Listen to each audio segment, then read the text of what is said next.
nom du Père et du Fils et du Saint-Esprit. Amen. Le Seigneur soit avec vous et avec votre esprit. Bonne nouvelle de Jésus-Christ selon Saint Jean.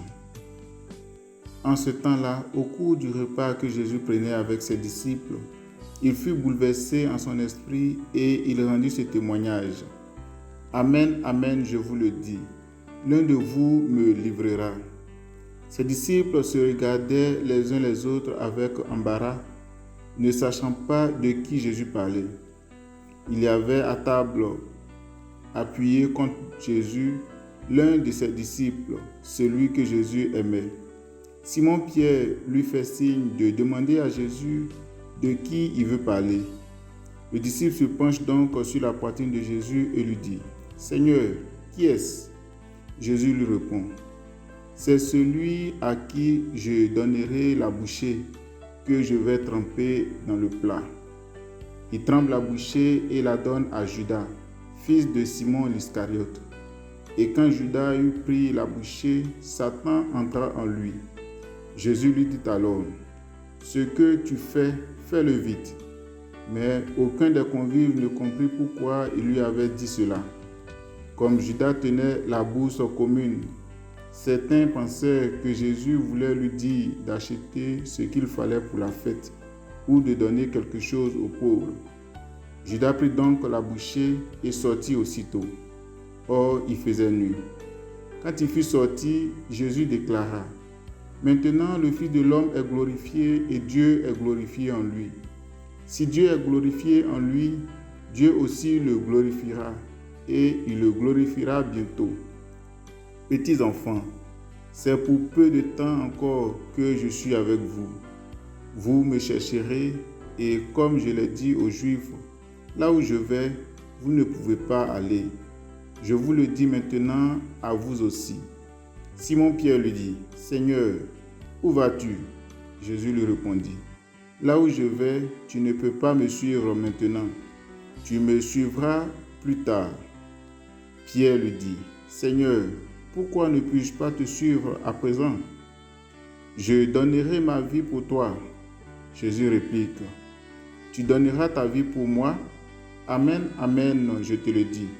Le coq ne chantera pas avant que tu m'aies renié 3 fois. » Acclamons la parole de Dieu. Louange à toi, Seigneur Jésus. Frères et sœurs, aujourd'hui encore comme hier, la bonne nouvelle nous situe dans un contexte de repas. Si, en plus de cela, nous pensons au mariage de Cana, au repas chez Zachée le publicain, chez Matthieu le collecteur d'impôts, on comprend que les moments de partage de repas sont les grands moments de la vie de Jésus. Ce sont de belles occasions de familiarité, de fraternité et d'amitié. Malheureusement, c'est aussi à ces occasions de communion que des personnes de mauvaises intentions ou des amis proches profitent pour susciter des tensions, trahissent et même empoisonnent l'autre. Rien d'étonnant, car le psalmiste le chantait déjà en ces termes. Même l'ami qui avait ma confiance et partageait mon pain m'a frappé du talon. Faut-il donc s'en convaincre que amitié rime avec trahison? Dans tous les cas, nous avons les preuves dans cette page d'évangile que nous méditons ce jour. Il est avéré que amitié et trahison sont les deux notions qui résument la dernière scène de notre Seigneur Jésus avec ses intimes, c'est-à-dire ses 12 apôtres. Il fait cette déclaration voilée.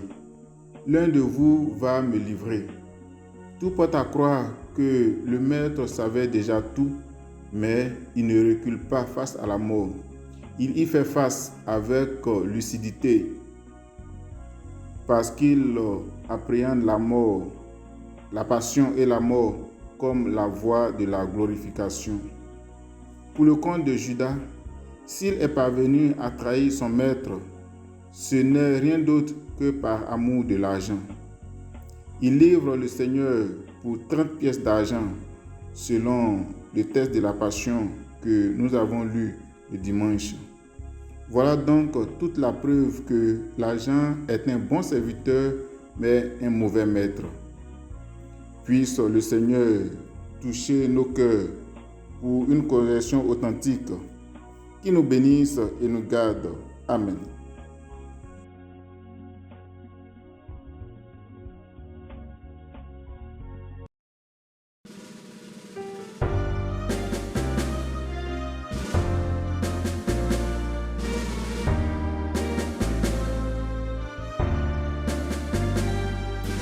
Allez partout.